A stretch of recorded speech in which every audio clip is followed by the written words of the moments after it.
नमस्कार दोस्तों, कैसे हैं आप सब। उम्मीद करता हूं आप सब बेहतर होंगे, सकुशल होंगे। दोस्तों, सबसे पहले माफ़ी चाहता हूं, लगभग 1 महीने बाद मैं कोई वीडियो बना रहा हूं। इसके पीछे के कारण बहुत थे, बट आज की वीडियो पर फोकस करते हैं। धोखे से फिल्म बनाने के बाद एक बुजुर्ग व्यक्ति से 8.5 लाख रुपए ठग लिए गए। बुजुर्ग व्यक्ति आयुर्वेद के डॉक्टर थे, उम्र 71 वर्ष। घटना है पूर्वी दिल्ली की, जहां पर एक आयुर्वेदिक चिकित्सक के पास एक महिला का वीडियो कॉल पर फोन आता है और वो अपनी बीमार होने की बात कहकर तुरंत फोन काट देती है। उसके बाद हर रोज उसका वीडियो कॉल आता है, पर डॉक्टर साहब नहीं उठाते। पर 13 जुलाई की शाम रात में डॉक्टर साहब के पास उसकी तरफ से फिर से फ़ोन आता है। डॉक्टर साहब फ़ोन उठा लेते हैं तो सामने वाला डॉक्टर साहब के सामने बिल्कुल निवस्त्र होता है और डॉक्टर साहब की थोड़े समय की कुछ सेकंड्स की वीडियो बना लेते हैं। जैसे डॉक्टर साहब को पता चलता है वो फ़ोन को काट देते हैं। उसके बाद पूरा कांड शुरू होता है। जो घटना पिछले 2023 की 13 जुलाई की थी, तब से लेके आज तक डॉक्टर साहब उनको 8.5 लाख रुपए दे चुके। आप साइड में सब कुछ देख पा रहे हैं। उसके बाद भी वो लोग जब नहीं माने तो तंग आकर डॉक्टर साहब ने साइबर थाना में कंप्लेंट फाइल कराई है।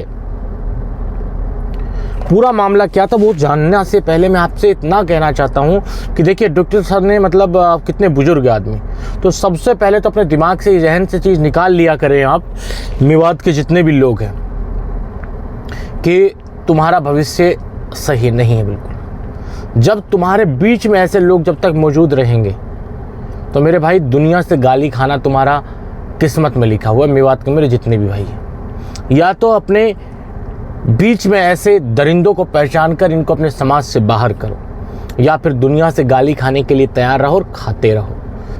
और मुझे तो कोई बीच में ज्ञान देना ही मत कि आप मेवात के बारे में ऐसा क्यों बोलते हो। क्योंकि मेरे भाई, जब आपका प्रतिनिधित्व करने वालों के नाम से ज़्यादा इस तरह के लोगों का नाम चलने लग जाए देश में, जिनका काम ही चोरी चकारी है, लूटपाट है, टटलूबाजी है, तो पूरे क्षेत्र के लोगों को, पूरे क्षेत्र के मौजूद लोगों को सोचने की ज़रूरत है। तो पूरा मामला क्या था कि देखिए, दिल्ली के डॉक्टर साहब थे, आयुर्वेद में चिकित्सक थे। उनकी धोखे से फिल्म बनाकर उसे फैलाने के नाम पर उनको डर दिखाकर उनसे पैसा ऐंठ लिए गए, 8.5 लाख रुपए। पूर्वी दिल्ली का मामला है। 71 वर्षीय बुजुर्ग की गंदी फिल्म फैलाने के नाम पर 8.6 लाख रुपए की ठगी करने का मामला सामने आया है। पीड़ित की शिकायत पर साइबर थाना पुलिस ने केस दर्ज कर लिया। पुलिस अधिकारी ने बताया है कि पीड़ित पेशे से आयुर्वेदिक चिकित्सक है। 13 जुलाई की शाम उन्हें एक अनजान मोबाइल नंबर से व्हाट्सएप पर एक फ़ोन कॉल आती है। एक महिला ने किसी के बीमार होने की बात की और फ़ोन काट दिया। इसके बाद भी महिला लगातार उनके फ़ोन पर चित्र वाली कॉल करने लगी, यानी वीडियो कॉल करती रहती है। एक दिन पीड़ित ने वीडियो कॉल जब उठा लिया डॉक्टर साहब ने, तो उसकी धोखे से फिल्म बना ली। जैसे डॉक्टर साहब को पता चला, डॉक्टर साहब ने तुरंत फ़ोन काट दिया और उसका फ़ोन उठाना बंद कर दिया। अब उसके पास लगातार फ़ोन आने लगे। कभी उनको उनकी फिल्म को फैलाने के नाम पर डराया जाने लगा, कभी उनको उनकी इज्जत का हवाला देकर डराया जाने लगा।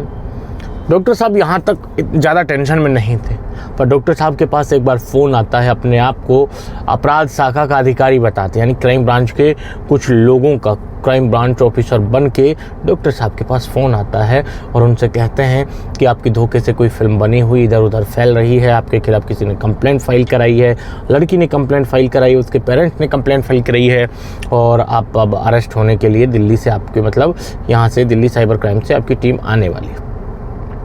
तो कोई भी, जब एक तो डॉक्टर सर की जो उम्र थी वो 71 कम नहीं होती, तो 71 साल इंसान अपने ज़िंदगी के आखिरी क्षण में है। उसने पूरी ज़िंदगी लोगों की दुआएं ली होंगी, क्योंकि वो आयुर्वेदिक चिकित्सक था, तो लोगों की भाई दवा मूली उसने की होगी। पर जब ज़िंदगी के आखिरी दिनों में जब दुआओं की सबसे ज़्यादा ज़रूरत होती है, तब उसे लगा कि यार तुम्हारे साथ ये क्या हो गया। अगर ये फिल्म लोगों तक जाती है, मेरे कस्टमर्स कर जाती है, मेरे बेटे बहू हैं, पोते पोती भी होंगे घर में, उन तक जाती है, तो वो मेरे बारे में क्या राय रखें। डॉक्टर साहब ने मामले को दूर दूर से ही रफा दफा करने के चक्कर में 8,60,000 रुपए उन लोगों को दे दी। 13 जुलाई का ये मामला था।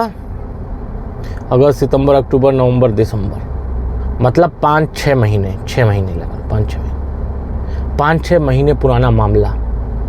5-6 महीने से अब तक 8,60,000 रुपए उन लोगों को दे चुके। और भी जब वो लोग मांगने लगे तब तंग आकर डॉक्टर साहब ने साइबर क्राइम में कंप्लेंट फाइल कराई। अब देखिए, सबसे बड़ी चुनौती तो पुलिस के सामने अब शुरू होगी। हम तो उनको लगातार इतने वर्षों तक, मतलब इतने महीनों तक पैसा देते रहे और वो लेते रहे। जब कोई भी केस का जो ड्यूरेशन होता है बढ़ जाता है, टाइम बढ़ जाता है, तो उसको ट्रेस करने में पुलिस को दिक्कत आती है, क्योंकि जो इलेक्ट्रिक जो एविडेंस होते हैं वो तो खैर कभी नहीं मिटते हैं, बट बहुत से ऐसे एविडेंस होते हैं जो ना चाहते हुए भी मिट जाते हैं। ठीक है, फिजिकल एविडेंस मिट जाते हैं, बहुत सी चीज़ें होती हैं। कोई उस काम हो सकता है 5-6 महीने में कुछ को पुलिस ने पहले ही पकड़ रखा हो, कुछ ने वो काम भी छोड़ दिया हो डर के मारे, क्योंकि 5-6 महीने में बहुत कुछ चेंज हुआ, सरकार भी चेंज हुई। तो पुलिस के लिए तो चैलेंज रहेगा ही। पर अगर मेरी वीडियो दिल्ली साइबर क्राइम तक पहुंचती है तो मैं उनसे एक निवेदन करूंगा, कुछ नहीं करना आपको, आप अलवर और भरतपुर के लोकल एरिया नेटवर्क को ध्यान में रखें। ठीक है, और जो नंबर्स थे वो नंबर हो सकता है उनमें से कुछ नंबर, जिस नंबर से डॉक्टर साहब को परेशान किया गया, कुछ नंबर अब भी एक्टिव होंगे 5-6 महीने बाद, क्योंकि उनके जो नंबर्स हैं वो मतलब सर्कल में घूमते रहते हैं। कुछ दिन तक एक ने इस्तेमाल किया, उसने वो नंबर भेज दिया दूसरे को, उसने इस्तेमाल किया, उसने भेज दिया तीसरे को। तो हो सकता है कुछ एक्टिव भी हों, कुछ नंबर्स को और DOT की तरफ से लगातार बंद किया जा रहा है उस क्षेत्र के, हो सकता है उनमें से कुछ बंद भी हो गए हों, क्योंकि जब बंद हो गए तो भाई पुलिस को भी ट्रेस करने में दिक्कत आएगी, समस्या आएगी। तो सबसे पहले तो ये दिक्कत पुलिस को सामना करना पड़ेगा। दूसरी दिक्कत है, अब डॉक्टर साहब के दिमाग में अब ये आया होगा, जब ज़्यादा पैसे मांगेगी साला बदनामी की बदनामी हो जाएगी, और पैसे अब कहाँ से लाएं, इतना लाख 8.5 लाख रुपया, यार बहुत ज़्यादा पैसा होता है। तो डॉक्टर साहब ने तंग आके उनकी कंप्लेंट फाइल की है। तो पुलिस को तो मेरी सलाह जो है वो मैं दे चुका हूँ कि आपको ज़्यादा कुछ नहीं करना। अपने जो रडार है उसका जो फेस है, आप भरतपुर और अपने अलवर और आपके नूह पे 3 जिलों पे फोकस कर लो। आप मुश्किल से 1 दिन, 2 दिन, 3 दिन में इन अपराधियों को आराम से गिरफ्तार कर लेंगे, कोई बड़ी बात नहीं। अब देखिए कि मान लीजिए तो डॉक्टर साहब के साथ हुआ, उनके पास पैसे थे, उन्होंने दिए।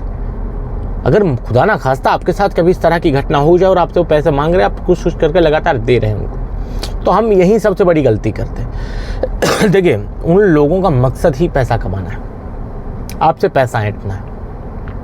जब आप उनको लगातार पैसा इस तरह से देते रहेंगे तो भाई वो कुछ रिस्क उठाने के भी लिए भी तैयार रहेंगे। वो रिस्क उठाने से बिल्कुल नहीं हिचकिचाएंगे, क्योंकि उनको पता है कि भाई यहाँ रिस्क से पैसा मिल रहा है। ठीक है, आपको किसी भी कीमत पे उन लोगों को पैसा नहीं देना। आप पैसा एक बार नहीं देंगे, साथ में गालियां देंगे, तो उनको पता है कि यहाँ से चला पैसा मिले ना मिले, जेल का रास्ता ज़रूर मिल जाएगा। तो ऐसे लोगों का पीछे ज़्यादा समय तक नहीं करते हैं, जो उनको खुलकर धमकाते हैं, डराते हैं और उनके दबाव में नहीं आते हैं। तो आपको डॉक्टर साहब के इस केस से एक चीज़ सीखनी है कि पैसा देकर आपकी फिल्म कभी भी कोई भी डिलीट नहीं करा सकता है। तो ऐसे अपराधियों को पैसा देने से बचें और अपने अंदर के आत्मविश्वास को जागृत करें, इन लोगों से सामना करें, उनको ये एहसास कराएं कि आप उनसे घंटा नहीं डर रहे हैं, आपका कोई भी बाल बाका नहीं कर पाएगा। इस उम्मीद के साथ कि हमने जो आपको बताया है, जो सलाह दी है, उस पर आप अमल ज़रूर करेंगे। आज के इस वीडियो में इतना ही। जल्द मिलते हैं नया वीडियो लेकर नई जानकारी के साथ, और रखिए तब तक अपना ख्याल। जय भीम, जय हिंद की सेना साथ।